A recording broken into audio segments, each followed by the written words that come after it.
as we were contemplating yesterday, this canto in Savitri is a very interesting one because it touches upon many shades of human experience.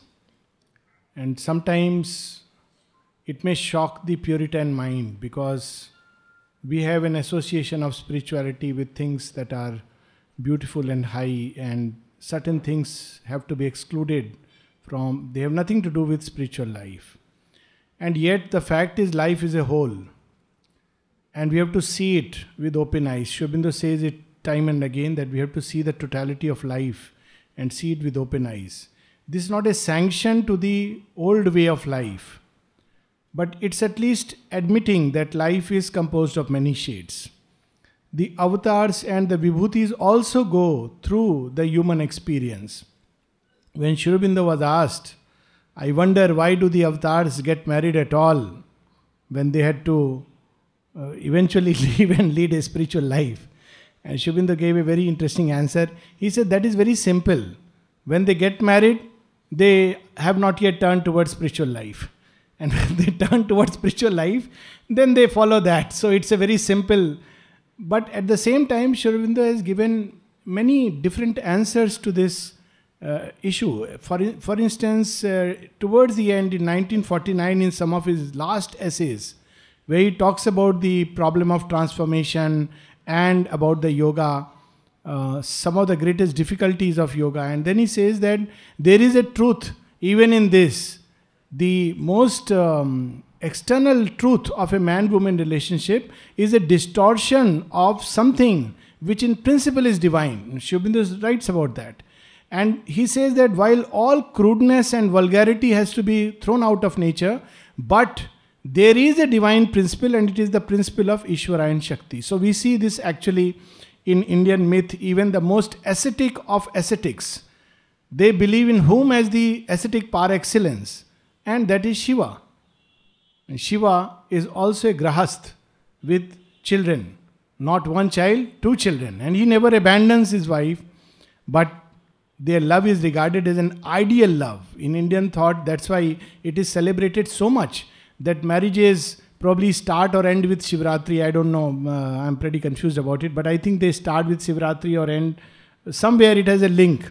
And this story is regarded as an ideal relationship between any human relationship, conjugal relationship. It should be like Shiva and Parvati.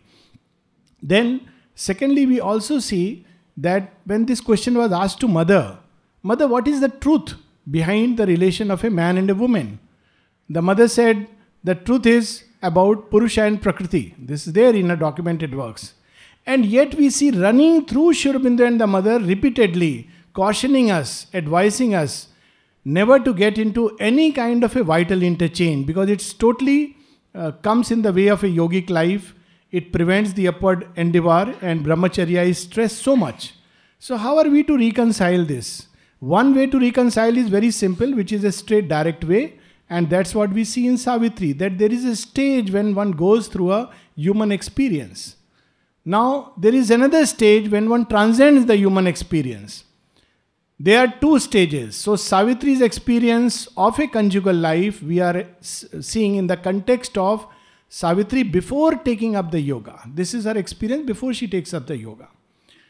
At the same time, again, we should not forget that Sri Aurobindo, when he gives a author's note for Savitri, he himself uses a very interesting adjective. He says it is the story of conjugal love conquering death. So one wonders why Sri Aurobindo had to qualify the love as conjugal love. Conjugal love is a very clear, it's a specific kind of love which is experienced in the context of a marriage.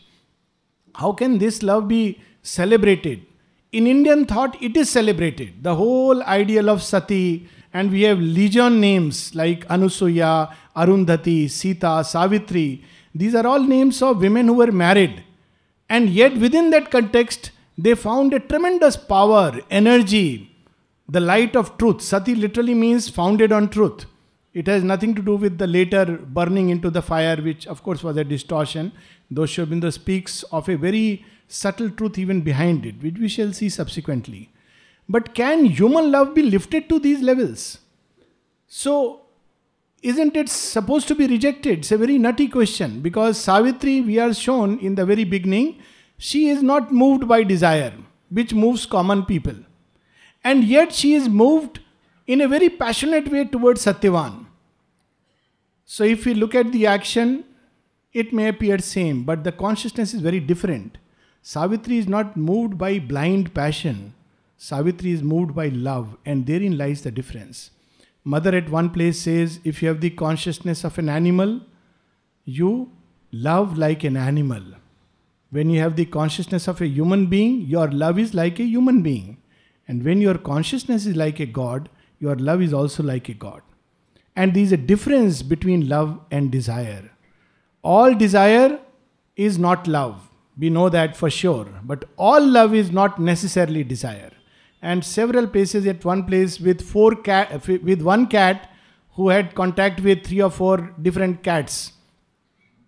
Sri Aurobindo remarks it there in evening talks.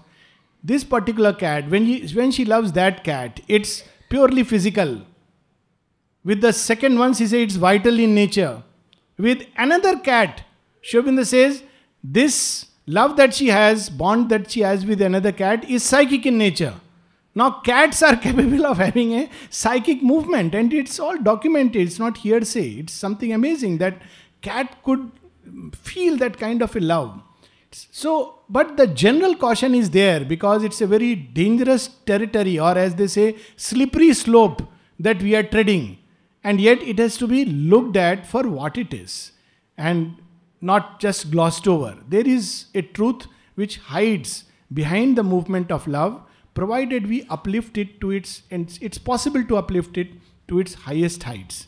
Now Savitri is precisely trying that. When love becomes an unselfish movement of self-giving, then it is love which is bordering on to the spiritual. When it is a love which just wants its share of joy, doesn't care about the other person, it only wants and expects and hopes, and then it goes into despair, anger, frustration. It's a very, very dismal picture of love. It is a dark love, which is governed largely by unconsciousness, falsehood, and death. And it is something definitely to be completely thrown out of human nature, because it brings pain and suffering which is unwanted, unnecessary. But the root of that suffering is not love, but ego and desire which get mixed in it. So here we see in Savitri's love, it's a movement of love which is reaching out to Satyavan, enveloping him, and to what extent this love can go. This is what we are reading, and we continue on page 472.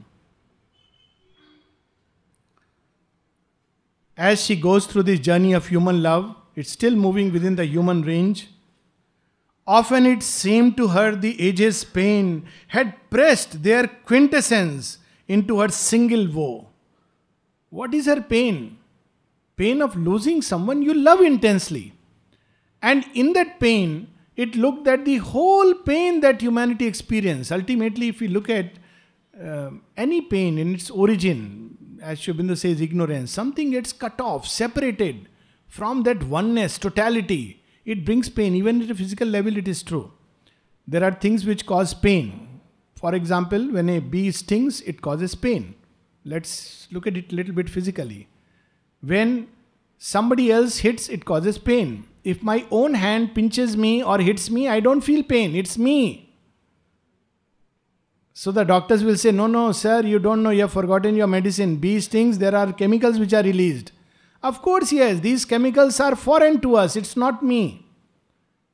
If these chemicals I also had in my system naturally, it will not cause any pain to me. So it's always a question of self and not self. Without going into that much philosophy, pain at every point of time is a reminder of the acute sense of separation from the cosmos. The more we get separated, confined, narrow, small, the more pain we experience, psychological, emotional, and at every level. The more we expand, become wider, the less and less pain and more delight. So this is the basic equation that exists. Now Savitri's whole consciousness is now concentrated and narrowed down on one point, and that is Satyavan. concentrating in her a tortured world, the whole world's grief as if she is experiencing now, because he has to come to solve this. Thus, in the silent chamber of her soul, cloistering her love to live with secret grief. She can't help now. Grief has invaded her heart. But still, like someone shelters a flame with hands, surrounding it, protecting it against the storm winds, she is cloistering from grief that this love should not be invaded. She dwelt like a dumb priest with hidden gods, unappeased by the wordless offering of her days. She doesn't know what to do. So she's trying to please. Some God can help me perhaps get over this impasse. But she has no words, no mantra, dumb priest who cannot even pray, just feels inside. And the gods say, where is the prayer? Where is the mantra? So we don't accept the offering. So this is the agony. Lifting to them her sorrow like frankincense. What is she got to offer? And this is a very big clue also. When, someone asked that, mother, what do I have with me to offer? Mother said, there is always something that you can offer. Even in sorrow, we can offer the sorrow. So what she has to offer? Sorrow. But like frankincense. Frankincense is a very interesting gum. If you burn it, it burns with a steady flame upward. That's why it is used in many, spiritual arti, etc. Because it burns straight. So she is offering all the sorrow of her heart. Because she has nothing else to offer right now. Everything else is moved into that. Her life, the altar. Where does she create an altar? Well, our life becomes the altar and herself the sacrifice. What a wonderful line this is. And this we all can practice. Wherever we are, there is the altar. And our being can be offered as sacrifice. Herself the sacrifice. And yet her love is growing by the day.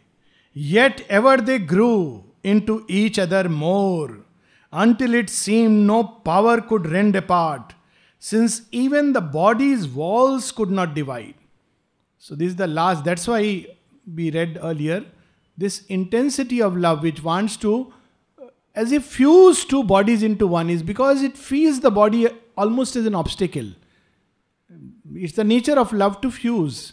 And it's easy to fuse in thoughts and understand emotionally, but physically it's very difficult. It's a very hard shell because it's so protective, built of ignorance. We identify this with ourselves. And yet there were moments when Savitri felt that her love has exceeded the bounds of the body. This is a very different kind of a love. It's not just a human desire. We remember Dante's Inferno. And where there, when he meets Beatrice, whom he had loved as a young lady, and she had died. But when Dante, in his vision, goes to the Vaitarani, across, Beatrice comes to take him, escort him. So he says, you?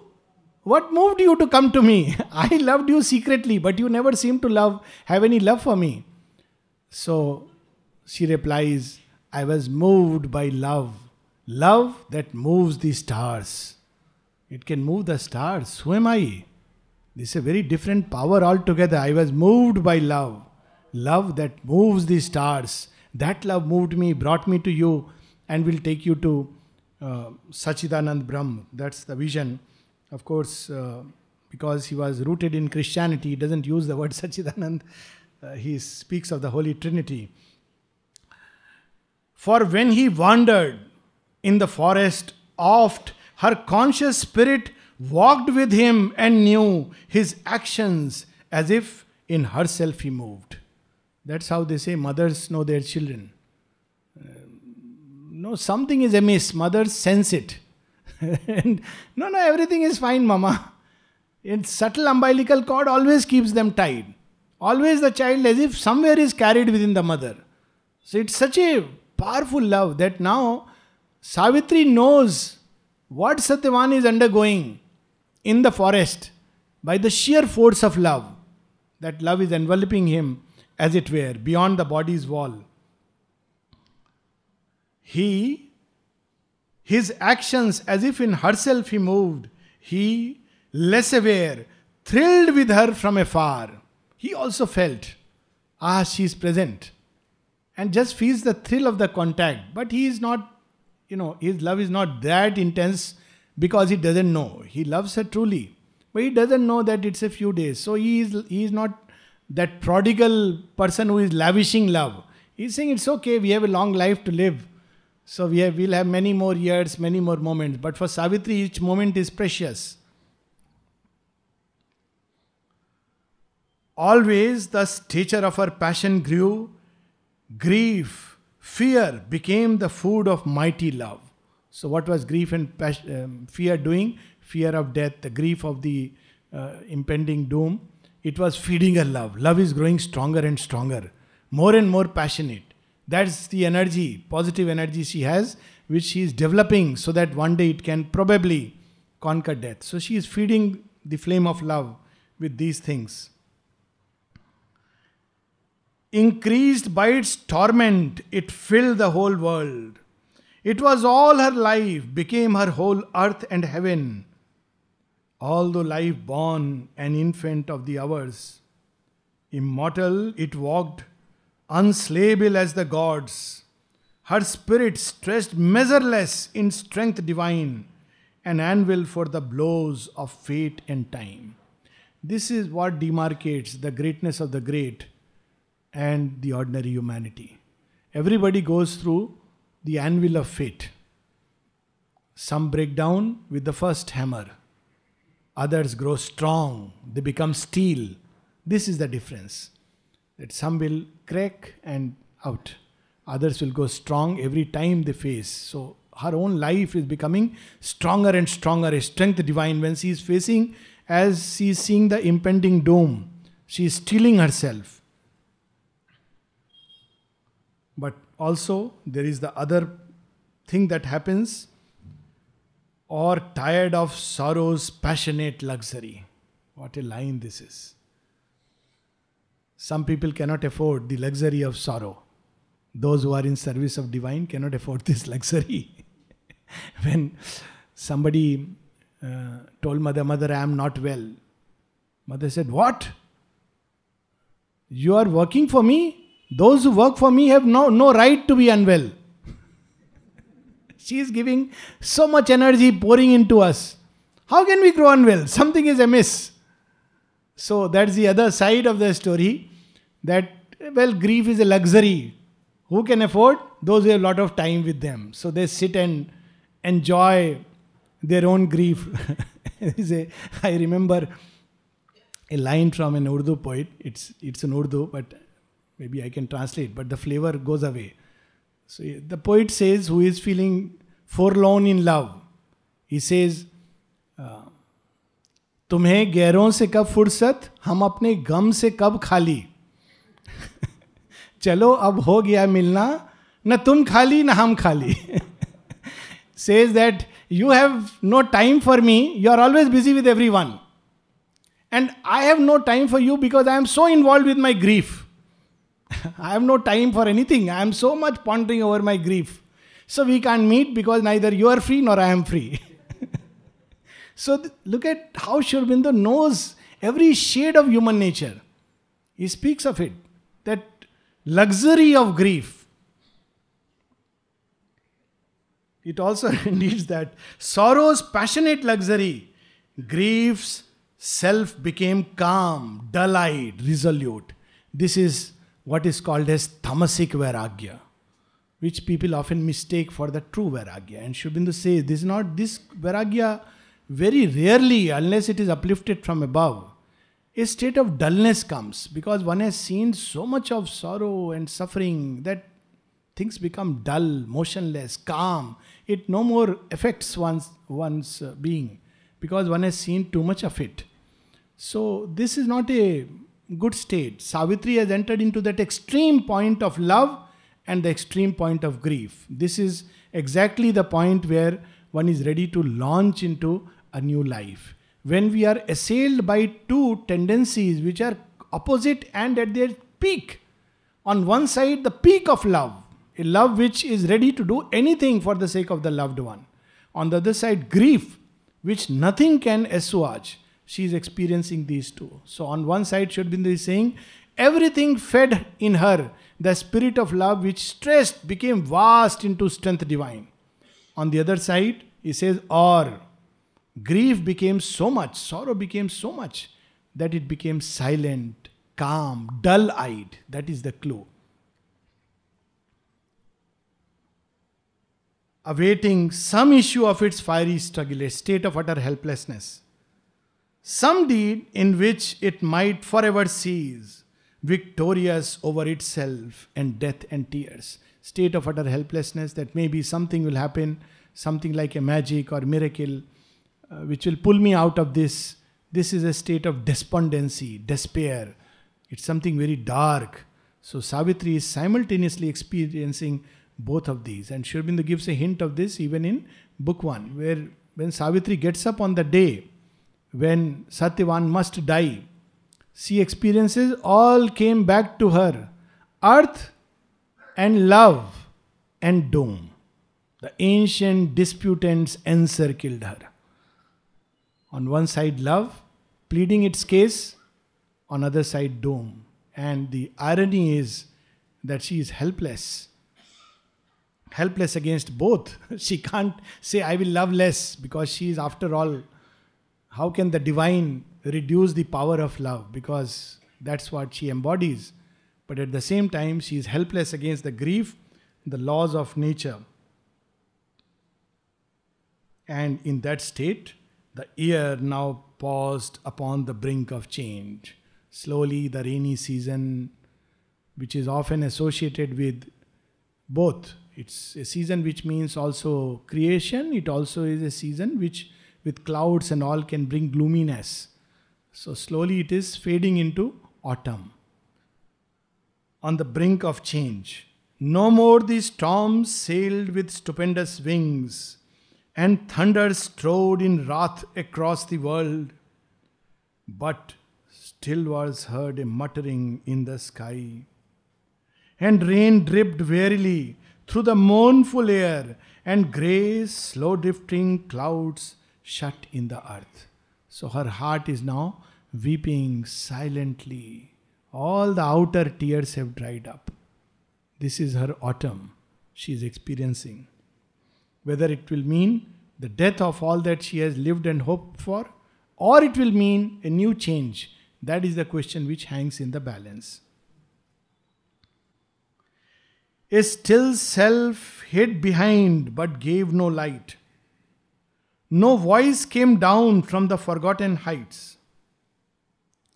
Only in the privacy of its brooding pain, her human heart spoke to the body's fate. This is where Sri Aurobindo closes this canto, which is full of the human experience.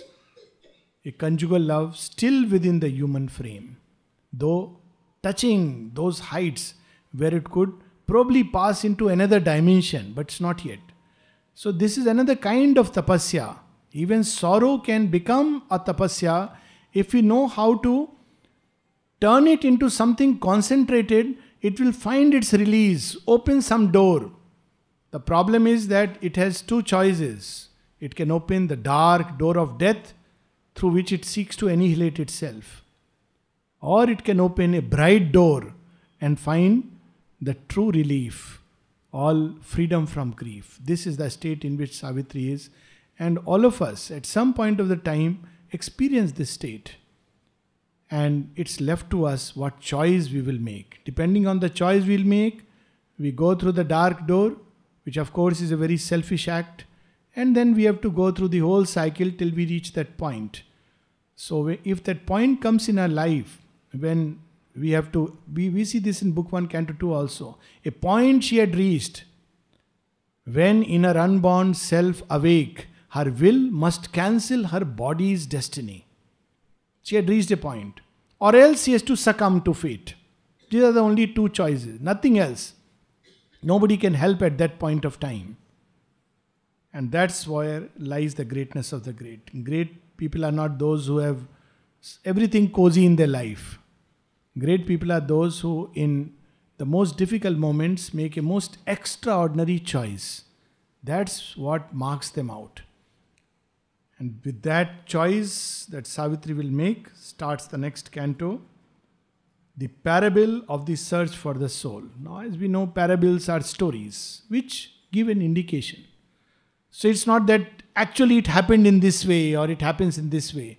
It's a story. Sri Aurobindo is himself telling us. Like when mother was asked, Mother, tell us about creation. So mother said that, there are different ways of speaking, there are different stories. I can tell you another story, but it is a story. She reminds, it is a story. Don't take it like literally it happened like that. But this story comes close to truth. There are many stories, like there's a story of Shiva and Shakti, that there is one and then there's Shiva removes his Shakti and goes into grief. It's a story. It's one kind of story. It reveals a truth, but obviously in a human image. So mother gave a story that how the Shakti came out, which is the knowledge and power of the Supreme. And as she began to create, she brought out 4 beings, and these beings went far and far, and they strayed far away. Separating from their origin, they fell and became the very opposite. So she says it's a story for a childlike consciousness, and that's how one can understand it. But if we make it literally, then we lose its real sense. So it's a parable. It is how things happen. It applies to almost everyone. It's a parable. But a parable which is indicative of a great truth. So Savitri is now touched. There is just one more season left, after which Satyavan would be gone. One season probably after she saw and came back. One season where she enjoyed her life with Satyavan. And a third season where she was more and more filled with grief. And now comes the 4th season when she has to make a choice. As in the vigilance of the sleepless night, through the slow, heavy-footed, silent hours, repressing in her bosom its load of grief, she sat staring at the dumb tread of time and the approach of ever nearing fate. She doesn't know what to do. Utter helplessness. She's just staring into the eyes of fate. But within her, love has also grown mighty and strong. And as she is staring, at that point of time, a hand comes in. It comes in everybody's life to lift us out of the morass. Now we may pay heed to the hand and life changes. Or we may shut our doors and go back to the old way of life. So Savitri also confronts this, and it's a very beautiful experience. A summons from her being's summit came, a sound, a call that broke the seals of night. So it came into the night. There are so many interesting stories about the night of the soul, in which suddenly a light, a grace, a hand of grace comes and pulls us out. A deep existential crisis where either she chooses to live and live forever or else annihilate. And then we have wonderful one-liner, above her brows, where will and knowledge meet, a mighty voice invaded mortal space. This is Adesh. It's very interesting. Those who had the experience of Adesh, and of course we know Sri Aurobindo speaks about it. Adesh is not just knowledge. Normally we think by Adesh a command. And now I have to execute. So command is God's and the power to execute is human. But that is not Adesh. That can be an indication. Adesh carries within itself the power of execution. So when the Adesh comes, the deed is done. How it will be done? You are moved like an automaton.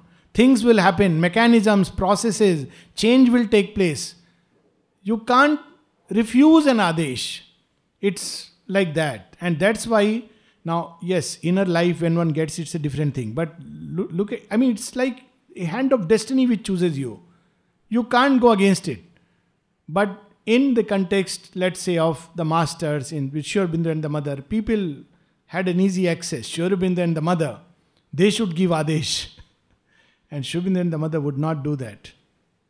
Because it's not something to be done casually or lightly. Sri Aurobindo and the mother would give indications, hint, suggestion, do this. Even Krishna doesn't give an Adesh. At the end, initially he gives. Then at the end he says, well, Arjun, I have told you what I think is best. You do what you choose. But Adesh carries within itself. So it is where knowledge and will meet above the brows. This is the place where knowledge and will unite. So there the Adesh comes, but comes from high above. A mighty voice invaded mortal space. It seemed to come from inaccessible heights, and yet was intimate with all the world. It knew all the past and future. It knows the movements of space and time. It knows it's the divine vision and will. That's why when it comes, if at all, one must follow it without worrying about what may happen, what may not happen, because it's taken care of. It takes into account everything, all the possibilities. And if one does it, then everything arranges itself, because once that fiat goes from the Supreme, nothing else can come in the way. Everything will find its place. And knew the meaning of the steps of the world, and saw eternal destinies changeless seen, filling the far prospect of the cosmic gaze. So it's not something ordinary, just God speaking to us. We talk about it so lightly and casually. It's not just a personal, individual God. It is the divine who in one vision encompasses all future time. And the moment he says Tathastu, everything adjusts itself to follow that law. And there are things in Mother and Sri Aurobindo's life where they said come, and the person came, and everything else automatically started falling into place. And if the person would have thought about the problems and the difficulties and the challenges, then you lose that point. So it is a kind of power which is there in it. It's not that everybody will hear a voice, though it can come as that. It's a parable. So what is that Adesh? What is that voice that speaks to Savitri? And what are the experiences? As the voice touched, her body became a stark and rigid golden statue of motionless trance. This is the true Samadhi. It's not a Samadhi where we try and close our eyes and chant a mantra to fall into Samadhi. It is another way. The divine consciousness, when it touches us, all grows still. We may be in the midst, moving in a marketplace, surrounded by peoples and buses and whatever. But everything will grow still because it's the power of contact with the divine consciousness. And when that happens, one must listen to it. Sri Aurobindo and the mother has said that. These experiences come, this spontaneous meditation. This is the true meditation. He says this is the sign that when you cannot do otherwise, it comes spontaneously. So to Savitri also, while she is contemplating her life, staring at the future, suddenly she experiences this voice touching her, and all becomes a motionless trance, a stone of God lit by an amethyst soul. Again, a perfect use of gem. Amethyst is a purple colored gem, and it has a very interesting story behind it. It's of course a Greek-Roman story, that how amethyst came into existence. So as the story goes, who is this? Was it Artemis?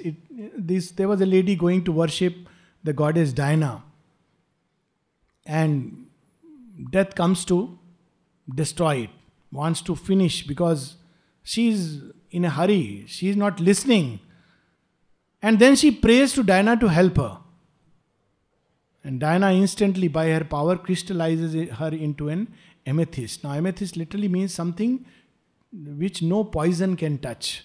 It's literally symbolic of the soul. No poison can touch. It literally means that methystos. So even, nothing can intoxicate it, nothing can dilute it, no poison can touch it. So when, Bacchus, the god, it was not death but Bacchus. So Bacchus is the Soma god in Greek mythology. So when Bacchus saw this happening, he was also stunned. He said, my power doesn't work.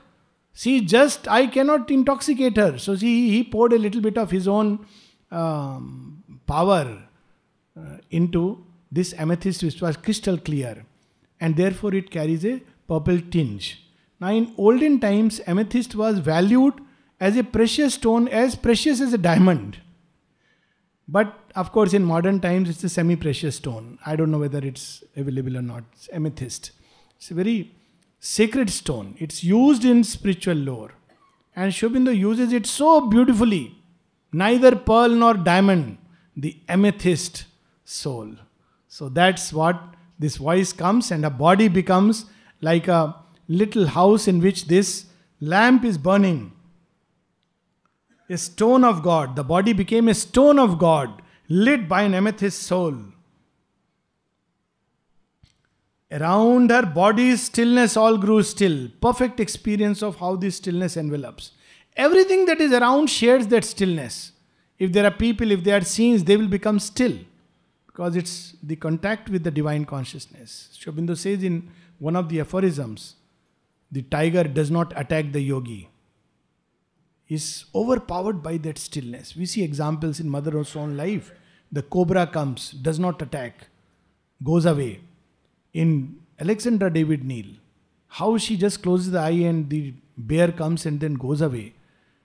Raman Maharishi, it is known that in Arunachal during that time, the wild beast would become tamed. They would lose their violent instincts because this stillness communicates itself. It's not just something like a subjective experience. Oh, yes, I know. A lot of people speak like this. I know these are all inner experience, subjective. They have no reality. They are concrete and powerful. They spontaneously put the body in a state of samadhi. Even mudras will develop naturally. That's what is called as Sahaj Samadhi. Kabir speaks about it. Sadho Sahaj Samadhi Bhali. And it will extend and communicate itself to all that is around by its power. That's how people could experience with Mother and Sri Aurobindo. One couldn't go near. Even from a distance they could feel that power, which even till date, we all have recently just gone to Mother's room. And someone was remarking that, look, what a thing it is, that it has been decades. And we go there just for a moment. And yet one feels that presence. Of course, yes. That's the beauty. Because it's something so charged. Those few moments, few seconds. So this is the experience that Savitri has. And what happens further? Her heart listened to its slow measured beats. This is the spontaneous pranayam. The breath becomes subtle till it stops. Outer breath, subtle breath continues. The heartbeat becomes slow and slow and slow. There are actual physical effects, verifiable by modern science, if it happens to be present when somebody is experiencing a spontaneous state of samadhi. Her mind renouncing thought heard and was mute. Spontaneously a stillness descends upon the mind. It becomes void of thought, blank, and at that point it is ready to receive the voice of God. Few lines and then we will stop. What does that voice tell Savitri? And this voice is not just a voice telling to Savitri. I feel this voice is a voice exhorting us, asking us, why camest thou to this dumb, death-bound earth? Why are we here? What for have we come? What is the issue? Why camest thou to this dumb, death-bound earth, this ignorant life beneath indifferent skies? Tied like a sacrifice on the altar of time? We think we are enjoying? Like that goat going for sacrifice? Enjoying and munching, not knowing next minute, that's the end. So time feeds us well. We grow rich, we have children, grandchildren. What is time doing? Feeding us like the goat. And when we are all full, I am so happy. Okay, now your turn. Come. Tied like on the altar. Sacrifice. We have this in the story of Sunashep. Of course, in the story of Perseus the Deliverer.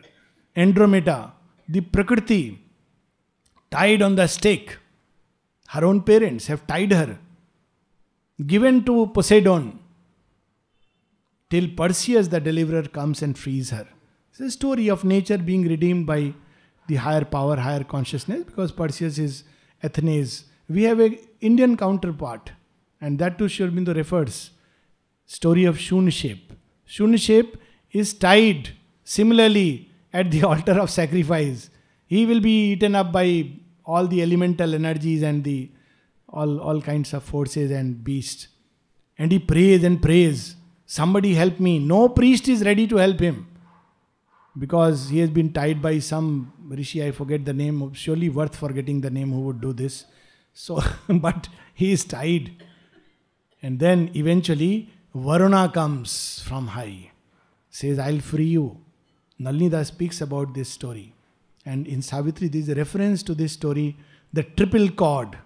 So he is tied by 3 cords. So what does Varuna do? He ties the first cord which holds his head, throws it up. What a means images so beautiful.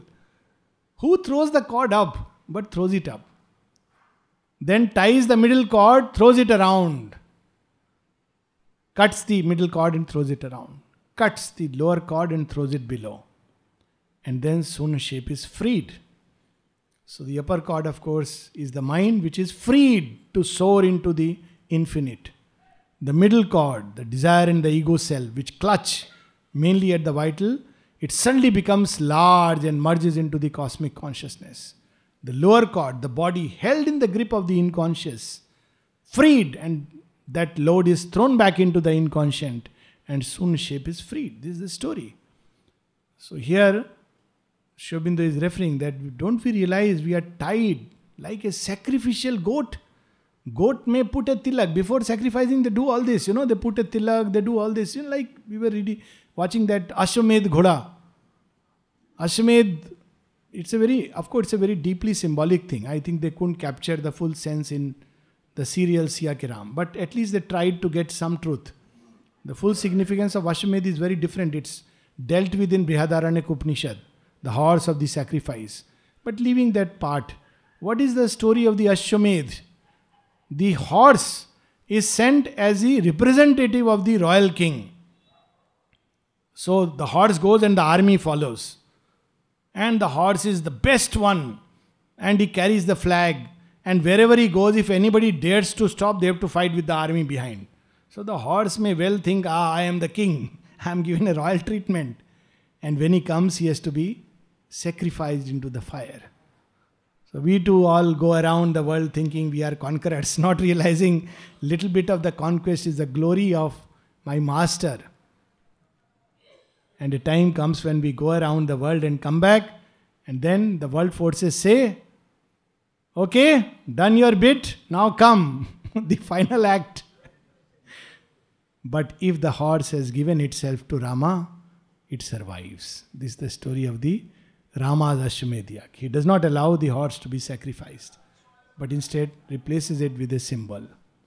So here the voice says, have you come for this, to remain a sacrificial beast? Indifferent skies. We pray, but who hears? So indifferent skies. Tied like a sacrifice on the altar of time. Is this what our manhood is? O spirit, O immortal energy, if it was to nurse grief in a helpless heart, or with hard, tearless eyes await thy doom, arise, O soul, and vanquish time and death. Have we come for this? To be tied like a sacrifice? Hard. Tears have dried up. Her heart has become hard. Savitri. Have you come for this? to succumb to death and fate? And how he addresses, though Savitri is experiencing a state of utter despair. Oh Spirit, this applies to all of us. Oh Spirit, oh immortal energy, because something of the mother's love is also there in us. We carry something of her light, of her energy. Oh Spirit, oh immortal energy, if it was to nurse grief in a helpless heart, why camest we? Did we come for this? To suffer like this? Or with hard, tearless eyes await thy doom? So what should we do? It says, arise, O soul, and vanquish time and death. So we'll stop here and start after 10 minutes.